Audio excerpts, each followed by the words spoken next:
La Voz Universal TV presenta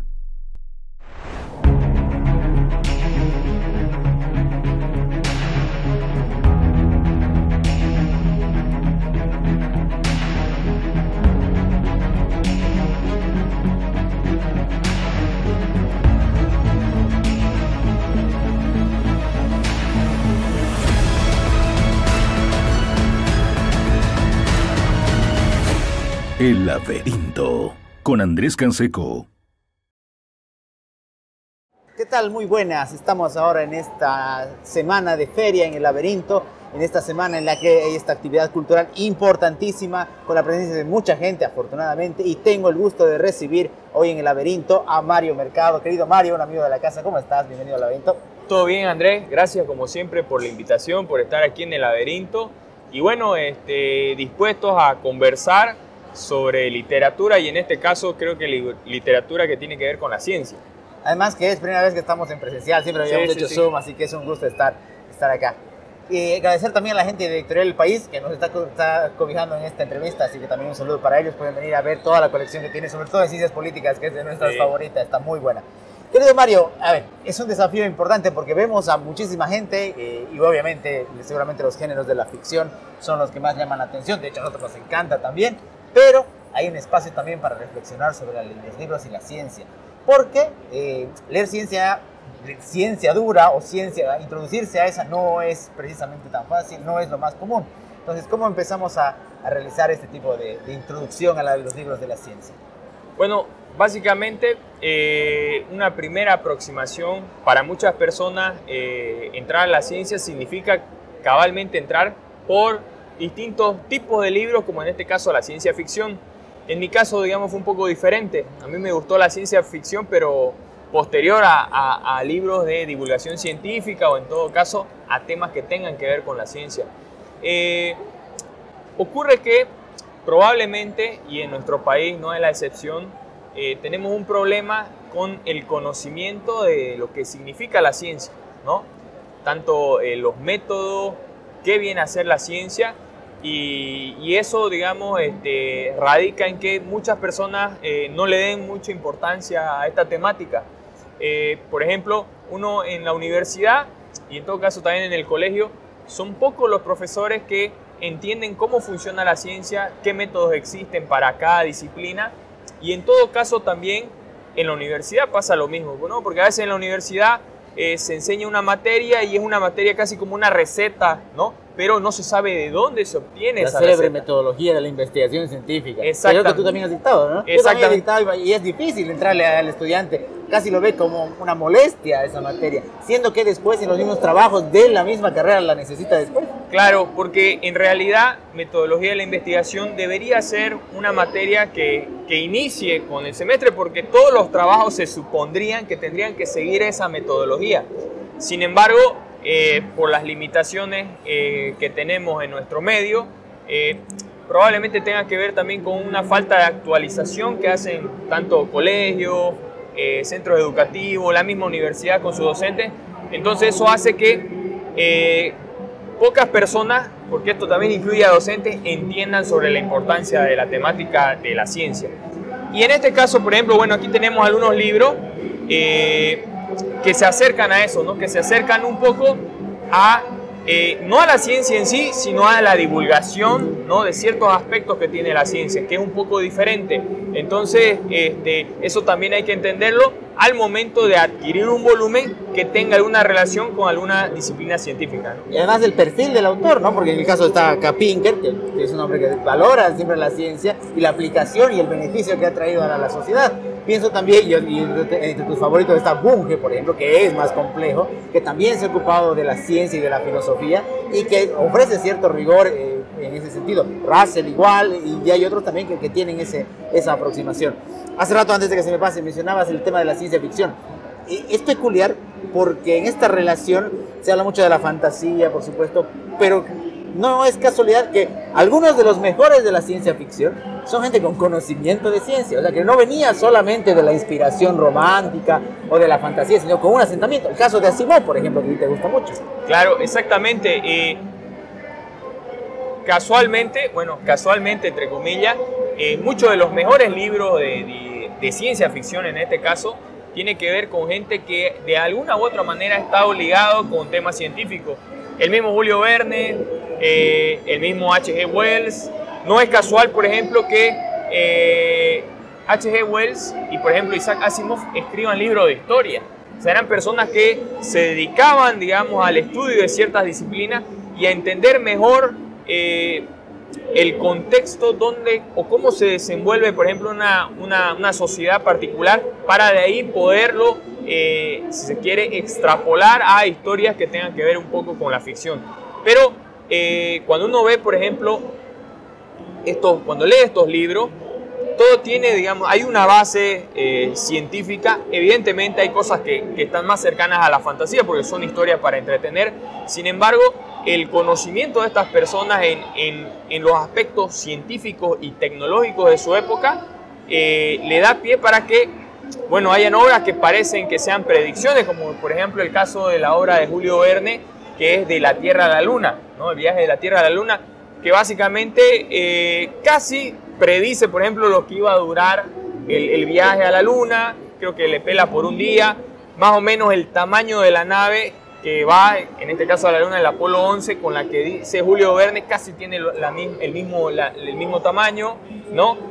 También otra... El caso de Bradbury también, pues, las crónicas marcianas, también tienen mucho que ver con eso que parecía fantasía, pero que se aproxima después. Exactamente. Ahora, veías el rato, bueno, pasábamos por los stands y hablábamos, veíamos a muchos niños, y de repente ahí hay una barrera muy complicada, ¿no? Pasar del niño a ver, no digo que lo volvamos un ser frío y científico, porque tampoco va por ese lado, pero para pasar del el gato hace miau al conocimiento de la ciencia que viene en el colegio, por ejemplo, es un desafío muy grande. Y eso tú lo dices varias veces y lo hemos comentado, del analfabetismo científico, que es, obviamente, no tener todo esto, pero, por ejemplo, saber ciertos criterios o ciertos términos. Por ejemplo, el estudiante universitario llega sin saber la diferencia entre una hipótesis, una teoría, una ley científica. Entonces, ahí en alguna parte, o en un gran tramo de ese camino en el que se pierde la brújula. Sí, y pienso yo que dada ciertas condiciones, por ejemplo, que hay en los más pequeños, por ejemplo, alguna vez que uno me ha tocado, y seguramente Andrés también, le ha tocado compartir con chicos de 7, 8, 9 años, hay algo que es diferente, por ejemplo, con jóvenes de 18, 19, que es la curiosidad. Es como que empiezan a preguntar una pregunta por acá, y esto lastimosamente para muchos docentes, profesores, es hasta molesto las preguntas.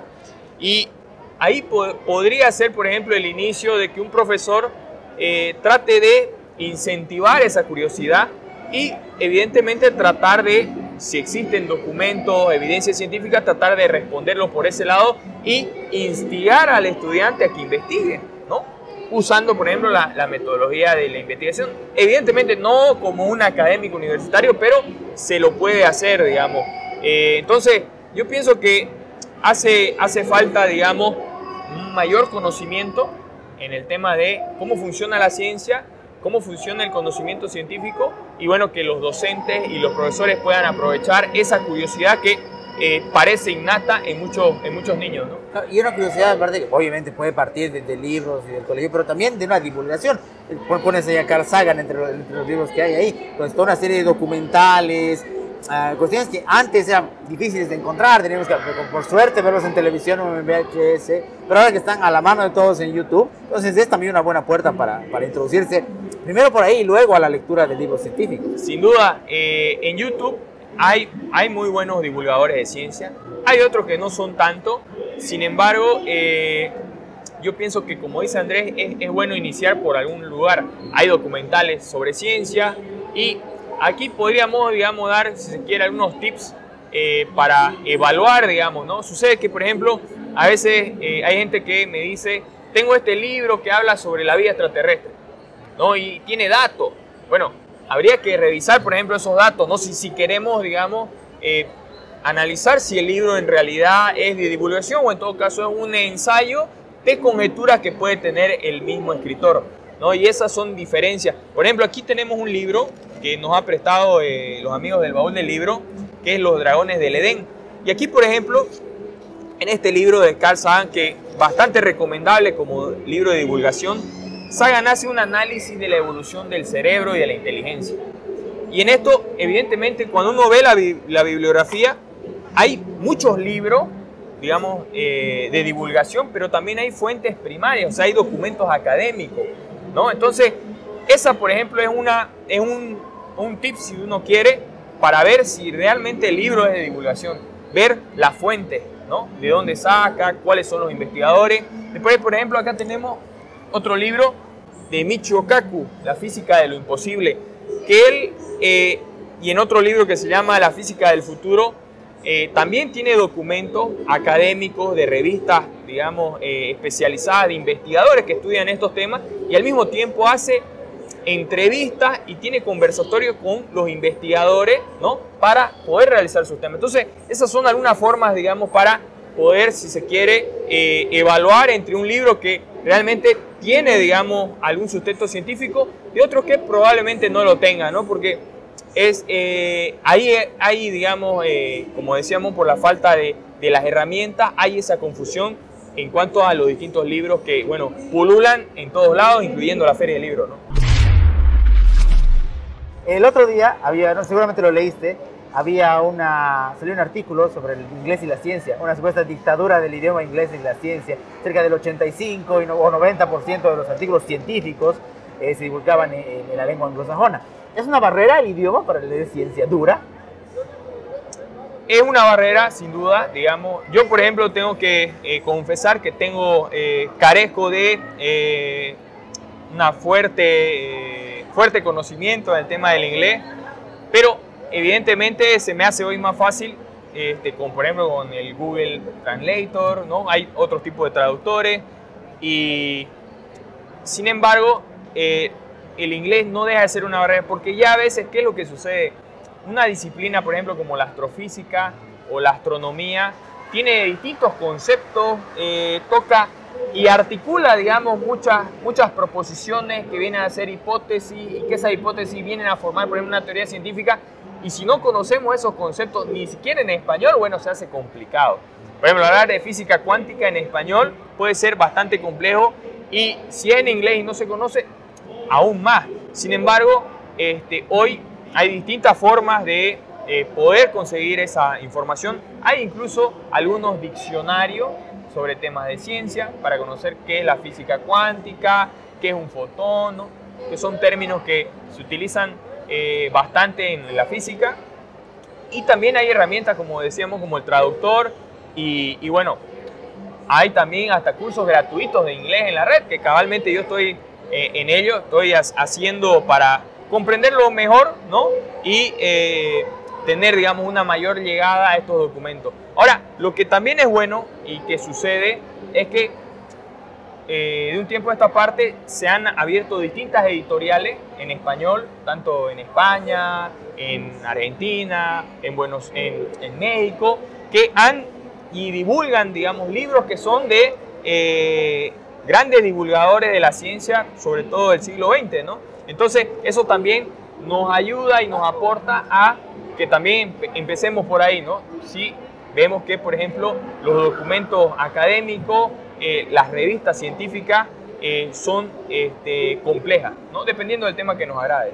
Siguiendo con los que tenemos acá en la mesa, tienes ahí a Stephen Hawking, y de repente uno se encuentra con estos autores y después como que hay un cierto miedo a ingresar a la ciencia dura, a su lectura, ¿no?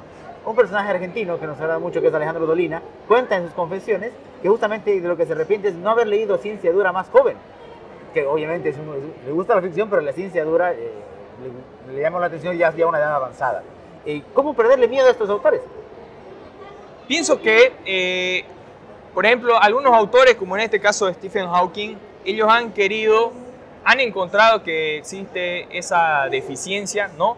De pasar el conocimiento más actual que se produce en instituciones científicas y en todo caso también en universidades que hacen investigación. Hawking es un abanderado porque ha tratado de que los conocimientos que hay, divulgarlo a la mayor cantidad de las personas. Por ejemplo, uno de los primeros libros que escribe Hawking es Historia del Tiempo. Historia del Tiempo todavía tenía cosas bien complejas y recibe esa crítica, y Hawking, ¿qué hace? Hace otro libro que se llama Brevísima Historia del Tiempo. ¿Para qué? Para hacerlo mucho más accesible y evidentemente sea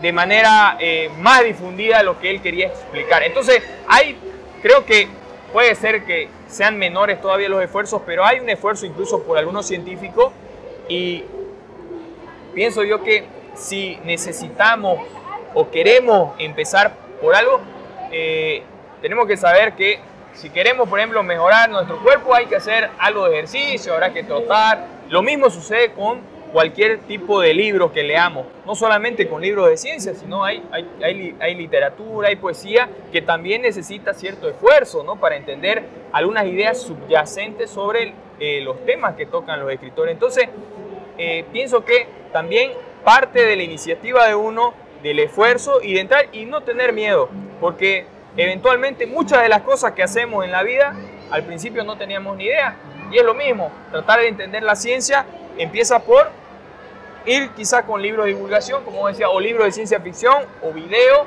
y poco a poco ir entendiendo, ¿no?, el tema que nos interesa y nos agrada, y agarrar revistas o documentos académicos.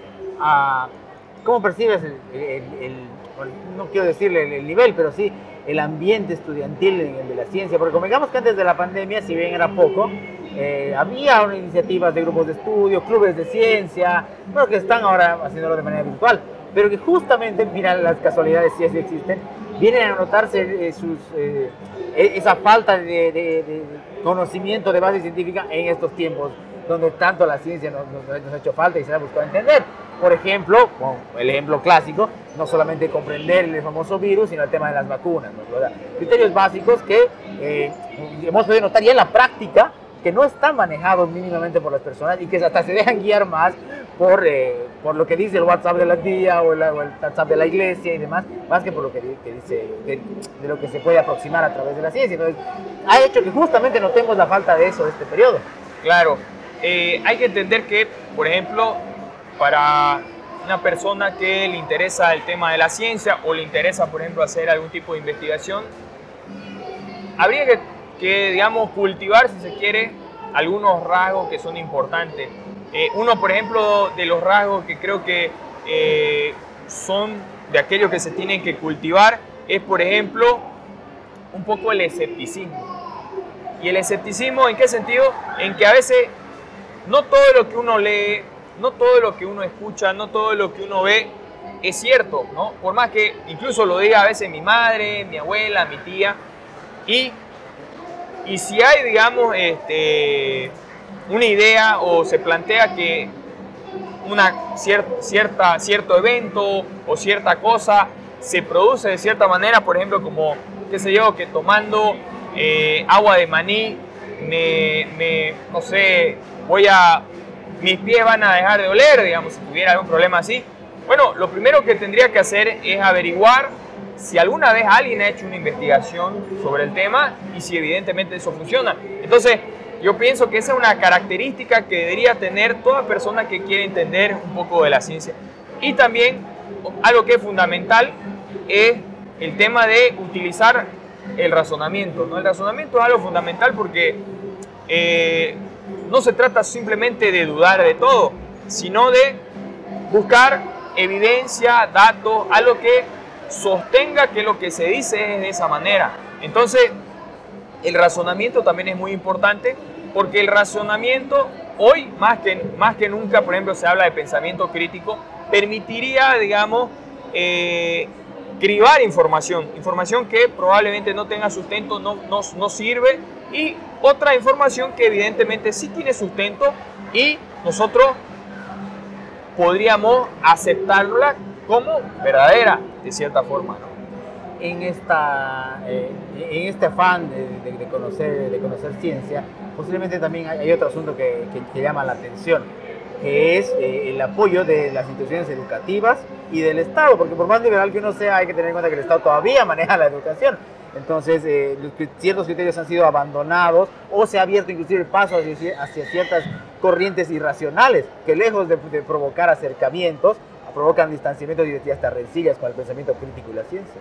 Exactamente, hay una ley ¿no? que ha promovido cabalmente el gobierno del MAS en épocas de Morales y que por lo menos de manera escrita habla de que hay que incentivar la ciencia, también otro tipo de conocimiento que uno en principio digamos no está en desacuerdo porque no es la única forma de conocimiento. La ciencia para mí es la mejor forma, pero no es la única. Hay otras formas también para conocer.